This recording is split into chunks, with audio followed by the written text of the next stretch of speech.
guys, so I'm here at Parazero, and I'm here actually with Oren Abraham, and that is the Vice President of Sales at Parazero. And I'm here because, I mean, regardless the safety that we have, sometimes we crash. I'll let Oren talk me through about these innovations, okay?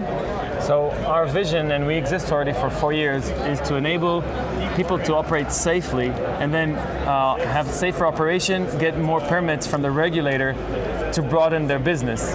The way we do it is we add a system on top of the drone, so no matter what redundancy you already have on the drone, if everything goes bad, you have an additional safety layer which is completely separate. Independent power, independent sensors. We identify if the drone is falling or breach of flight envelope. Any of these cases, we would start a recovery sequence. One question that someone could have is, would this extra safety layer actually be a harness, like a safety threat it's in itself? Like, what prevents the parachute to pop out by itself, or going in the props or whatever? What are the safety that you are taking in place? Okay, that's a great question. So we come from aerospace. That's our general experience, and we're bringing aerospace grade of technology and quality assurance into the drone world. The system is built to have its independent sensors. There are a lot of reliability tests being performed, and we have reliability reports to support our system. System will not deploy if it's not supposed to deploy, and will deploy only when needed. And when needed, it'll be there for you. How it'll do it? We have accelerometers, IMU, barometric unit. Everything is independent power. It'll identify the free fall. In that case, it'll start the recovery. Recovery will include stopping the props, so nobody gets cut, and the parachute doesn't go into the props. So that's part of ensuring that the entire system performs as it's supposed to. And then shooting out a parachute, which is effective at very low altitude. So you could even shoot it inside of here, and turning on a buzzer. So you can see on the big system. Yeah, saying, hey, I'm falling.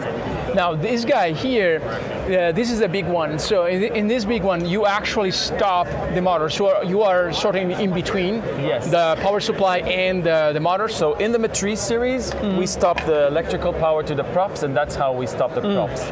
In the smaller units, and I'll bring a smaller unit into we can see a small unit. In the smaller units, it's actually a mechanical stop. So the rotors are spinning here.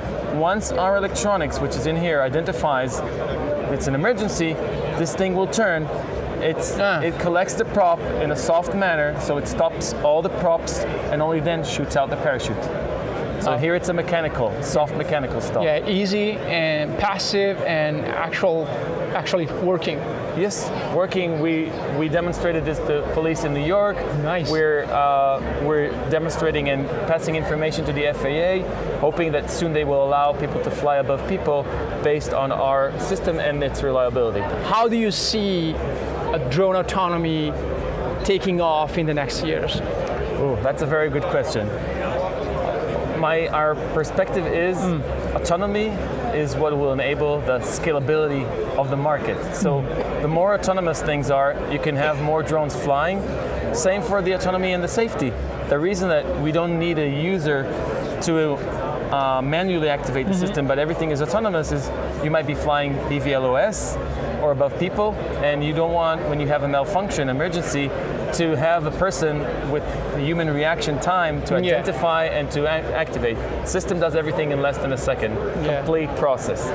I see a lot of DJIs here. I don't see any PixOC. Do you guys use it for your testing? So actually, we do not do you support it? We do not integrate with the DJI Autopilot. We're completely external. You can see here on the Phantom or on the Mavic, we're completely external. We do not integrate with the Autopilot. We've been working on DJI platforms because it's the most common one on the market. We didn't have enough demand for another model. We decide tomorrow that there's a drone model that's selling enough, or there's enough need to design a system for, we'll design a system. It'll be completely external regardless what autopilot it's using. Here's the one for Mavic.